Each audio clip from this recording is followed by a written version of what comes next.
ശബ്ദജാലം മഹാരണ്യം. ശബ്ദജാലം മഹാരണ്യം ചിത്തഭ്രമണകാരണം.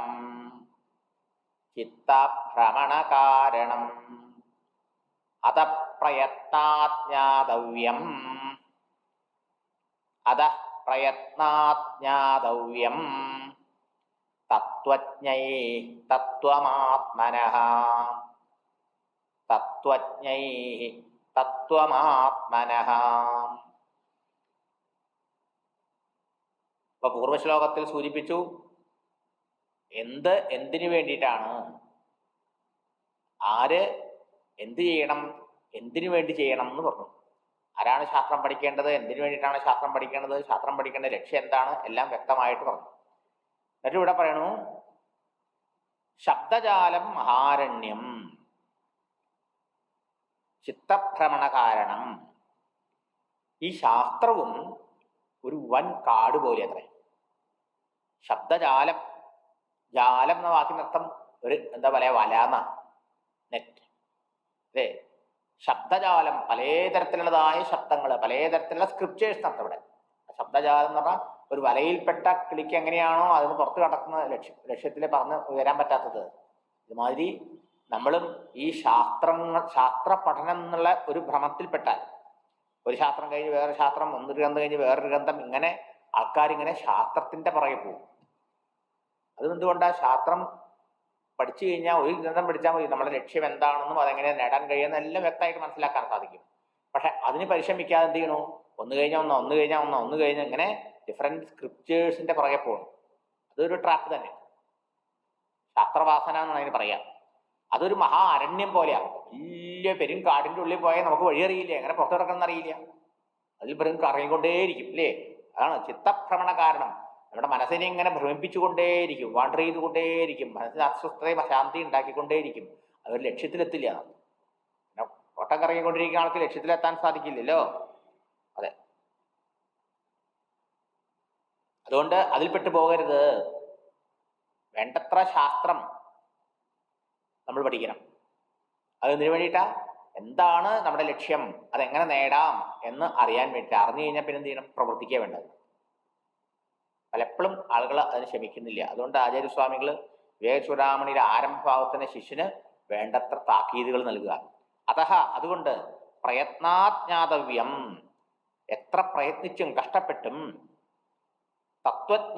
തത്വജ്ഞന്മാരിൽ നിന്ന് ആത്മനഃ തത്വം ജ്ഞാതവ്യം, നമ്മുടെ ഓരോരുത്തരുടെയും യഥാർത്ഥ സ്വരൂപം എന്താണെന്ന് മനസ്സിലാക്കണം. Real nature of the self. ആത്മനഃ തത്വം, ആത്മാവിന്റെ സ്വരൂപം, തന്റെ വാസ്തവ സ്വരൂപം എന്താണ് എന്ന് മനസ്സിലാക്കണം. ആത്മസ്വരൂപത്തെ ഗ്രഹിക്കണം എന്നർത്ഥം.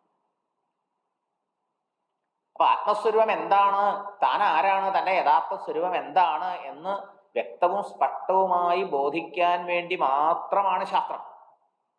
അതിനുവേണ്ടി തത്വം അറിയുന്ന, സത്യസാക്ഷാത്കാരം നേടിയിട്ടുള്ള മഹാത്മാക്കളെ സമീപിച്ച് അവരിൽ നിന്ന് എന്താണ് എൻ്റെ യഥാർത്ഥ സ്വരൂപം, എൻ്റെ ട്രൂ നേച്ചർ, സ്വരൂപം, ആത്മനഃ തത്വം, തൻ്റെ ആത്മാവിന്റെ തത്വം എന്ന് പറഞ്ഞാൽ തൻ്റെ യഥാർത്ഥ സ്വരൂപം എന്താണെന്ന് മനസ്സിലാക്കിയിട്ട് കഷ്ടപ്പെട്ടും അത് സാക്ഷാത്കരിക്കാൻ ശ്രമിക്കണം. അല്ലാതെ ശാസ്ത്ര കോലാഹലങ്ങളിൽ പെട്ടുപോകാൻ പാടില്ല. അല്ലേ, ശബ്ദ കോലാഹലങ്ങളില് പ്രസംഗ ചാതുരിയിൽ ഭ്രമിച്ച് നമ്മുടെ ലക്ഷ്യം മറന്നു പോണ പോലെ തന്നെയാണ് ശാസ്ത്ര പഠനത്തിന്റെ പുറകെ പോയിട്ടും ആൾക്കാർ ട്രാപ്പിൽപ്പെട്ടു പോകുന്നു. അതൊരു പടുകുഴിയാണ്. ശാസ്ത്രഗർത്തങ്ങൾ തോറും വീണ് കേണിയിടുന്നു എന്നാണ് രാമായണത്തിലെ എഴുത്തച്ഛൻ പറയാ. അതൊരു ഗർത്തമാണ്, വലിയൊരു പടുകുഴിയാണ്. അതിന് വീണ പിന്നെ അവിടുന്ന് പുറത്തെടുക്കാൻ പ്രയാസം. ഇതേ ചില ആൾക്കാർക്ക് ഇങ്ങനെ ഇന്നും ജീവിതകാലം മുഴുവൻ ശാസ്ത്രങ്ങൾ പഠിച്ചുകൊണ്ടിരിക്കൽ തന്നെ പണി, സാക്ഷാത്കാരല്ല അർത്ഥം. അതിലിങ്ങനെ രസിച്ചുകൊണ്ട് ആ പുസ്തകത്തിൽ എന്താ പറഞ്ഞത്, ഈ പുസ്തകത്തിൽ എന്താ പറഞ്ഞത്, ഒന്നിന് വൺ ആഫ്റ്റർ അനദർ അവസാനമില്ലാതെ അങ്ങനെ പഠിച്ചുകൊണ്ടിരിക്കുക. അത്ര ആവശ്യമില്ല. കുറച്ച് പഠിക്കുക, കൂടുതൽ പ്രയത്നിക്കുക, അതാണ് വേണ്ടത്. ഇവിടെ വാദകോലാഹലം, ശാസ്ത്രമൊക്കെ പഠിച്ച ചില ആൾക്കാർ ആ ശാസ്ത്രം കൊണ്ട് വാദകോലാഹലങ്ങളിൽ പോകും, ഖണ്ഡനമണ്ഡനങ്ങൾ നടത്താൻ പോകും, അതിൽ പെട്ടുപോകും. അതും ഒരു ഭ്രമം തന്നെ. അതുകൊണ്ട് നവാഗതരായ ജിജ്ഞാസുക്കള്, ഈ അധ്യാത്മമാർഗത്തിലേക്ക് പുതുതായിട്ട് വന്നിട്ടുള്ളതായ ആ വിദ്യാർത്ഥികളെ ശബ്ദജാലമായ മഹാരണ്യത്തില് അയച്ച് ആശയക്കുഴപ്പം സൃഷ്ടിക്കുന്ന വാദകോലാഹലങ്ങളിലേക്ക് ഏർപ്പെട്ട് അവര് ഭ്രമിക്കാതിരിക്കട്ടെ. ഭിന്ന ഭിന്നങ്ങളായ സിദ്ധാന്തങ്ങളെ മുറുകെ പിടിച്ചുകൊണ്ട് പരസ്പര വിരുദ്ധങ്ങളായ വാദഗതികൾ ഉന്നയിക്കുന്ന ശാസ്ത്രപണ്ഡിതന്മാരുടെ ആ വാദകോലാഹലങ്ങളിൽ ഭ്രമിക്കാതിരിക്കാൻ മുൻകൂട്ടി നിർദ്ദേശം കൊടുക്കുക. ജിജ്ഞാസുക്കൾ ആദ്യം തന്നെ ഉപാസന, ധ്യാനം ഇവയുടെ സഹായം കൊണ്ട് വേണ്ടത്ര യോഗ്യത നേടി ആത്മവിചാരം ചെയ്യാനുള്ള അർഹത സമ്പാദിച്ച് അതുവഴി സജ്ജനങ്ങളിൽ നിന്ന് ആത്മതത്വത്തെ അറിഞ്ഞ് യഥാവണ്ണം ഗ്രഹിച്ച് ആ സാക്ഷാത്കാരത്തിന് വേണ്ടി പരിശ്രമിക്കേണ്ടതാണ് എന്നിവിടെ ഉത്ബോധിപ്പിക്കാം. ഇവിടെ തത്വജ്ഞൈഹി എന്നുള്ളതിന് രണ്ടർത്ഥം. തത്വജ്ഞന്മാരിൽ നിന്ന് ആത്മതത്വത്തെ ഗ്രഹിക്കണം. അപ്പൊ അവിടെ തത്വജ്ഞന്മാരെന്ന് പറഞ്ഞാൽ ഗുരുനാഥന്മാര്, ഓൾറെഡി തത്വം അറിഞ്ഞവര്, ആത്മസാക്ഷാത്കാരം നേടിയ മഹാന്മാരിൽ നിന്ന് ആത്മസ്വരൂപത്തെ അറിഞ്ഞ് മുക്തനാവാൻ ശ്രമിക്കണം. മറ്റൊരർത്ഥം തത്വജ്ഞൈഹി, തത്വജ്ഞന്മാരാവാൻ ആഗ്രഹിക്കുന്നവരാൽ എന്ന് പറഞ്ഞാൽ സാധകന്മാര് ആത്മതത്വത്തെ സാക്ഷാത്കരിക്കാൻ പരിശ്രമിക്കണം. അറിവുള്ളവരെന്ന് ഓഫ്കോഴ്സ് അറിവുള്ളവരെന്നാണ് നമുക്ക് നേടാൻ പറ്റുള്ളൂ. അപ്പൊ ഇവിടെ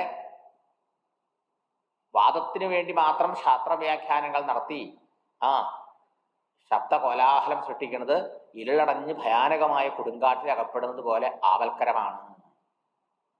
കാട്ടിലെങ്ങനെയാണോ വിഴച്ചെടികളും ഹിംസജന്തുക്കളും ഒക്കെ ഉണ്ടാവും, അതിലൂടെ യാത്ര ചെയ്യാൻ വളരെയധികം പ്രയാസമായിട്ടുള്ളത്, സുരക്ഷിതമല്ലാത്തത്, ഇതുപോലെ ശാസ്ത്രങ്ങളും ഇങ്ങനെ കയറി പറഞ്ഞുകൊണ്ട് പല പല വാദപ്രതിവാദങ്ങളിൽ ഏർപ്പെട്ടുകൊണ്ടിരിക്കുന്ന അവരുടെ ഇടയിൽ പെട്ടുപോകാൻ ഇടവരാതിരിക്കണം.